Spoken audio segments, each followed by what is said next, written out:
अगर आपने सोने या चांदी में निवेश किया है तो इस वक्त आपकी चिंता काफ़ी ज़्यादा बढ़ सकती है, क्योंकि सोना लगातार कमज़ोर हो रहा है और चांदी की चमक भी फीकी पड़ती जा रही है। सोना $4000 प्रति औंस के अहम स्तर से काफ़ी ज़्यादा नीचे फिसल चुका है, जबकि चांदी में भी $60 प्रति औंस से नीचे आ गई है। अब बड़ा सवाल है, आखिर सोना और चांदी इतनी तेज़ी से क्यों गिर रहे हैं?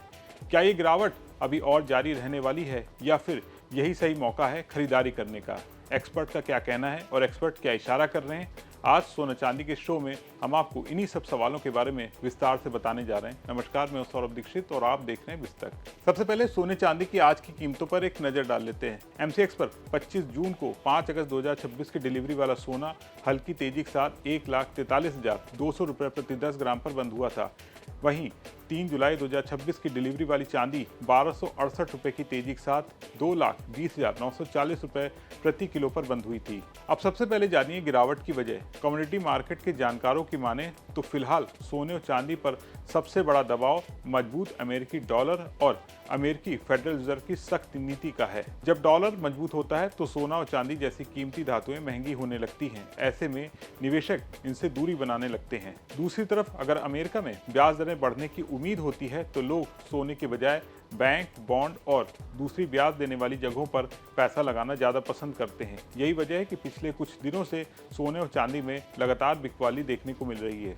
अब अगर इस साल की बात करें तो सोना अब तक करीब 8.4% गिर चुका है। हालांकि पिछले 12 महीनों में सोना अभी तक करीब 18.5% ऊपर है। वहीं चांदी की हालत और भी ज़्यादा खराब है। इस साल चांदी करीब 19% टूट चुकी है। लेकिन अगर एक साल का रिकॉर्ड देखें तो चांदी अब भी करीब 56% की बढ़त पर है। यानी लंबी अवधि में दोनों धातुओं ने निवेशकों को अच्छा रिटर्न दिया है। लेकिन फिलहाल बाजार में दबाव साफ साफ दिखाई दे रहा है।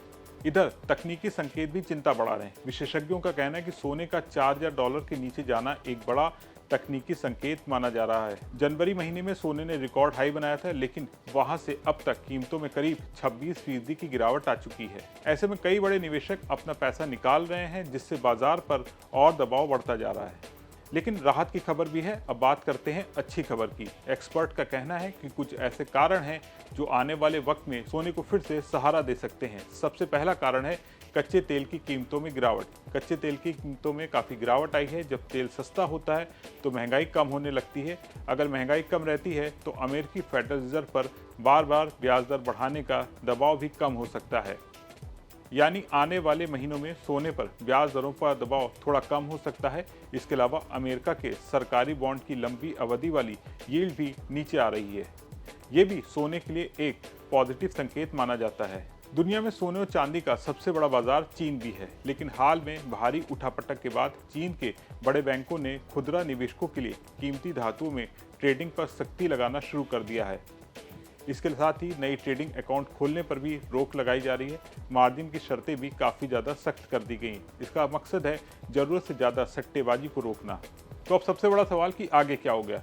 विशेषज्ञों का मानना है कि फिलहाल सोने और चांदी की कीमतों में कमजोरी बनी रह सकती है। जब तक डॉलर की मजबूती कम नहीं होती और गोल्ड ETF से बिकवाली नहीं रुकती, तब तक बाजार में बड़ी रिकवरी की उम्मीद करना जल्दबाजी होगी। हालांकि अच्छी बात यह है कि सोने के खिलाफ जो बड़े कारण थे उनमें धीरे धीरे कमी आने लगी है। यानी अगर डॉलर कमजोर पड़ता है और निवेशकों का भरोसा लौटता है तो सोना और चांदी फिर से संभल सकते हैं। तो कुल मिलाकर तस्वीर यह है कि इस वक्त सोना और चांदी दोनों दबाव में है।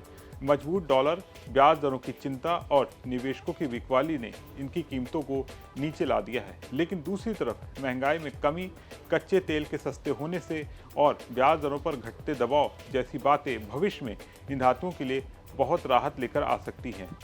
तो अगर आप सोने चांदी में निवेश करने की सोच रहे हैं तो जल्दबाजी करने के बजाय बाजार की चाल पर नज़र रखना बेहतर होगा। इस पूरे मामले पर और एक्सपर्ट की बात पर आप क्या सोचते हैं, कमेंट करके जरूर लिखें और बिजनेस जगत की तमाम बड़ी खबरों को देखने के लिए बने रहें बिस्तक के साथ।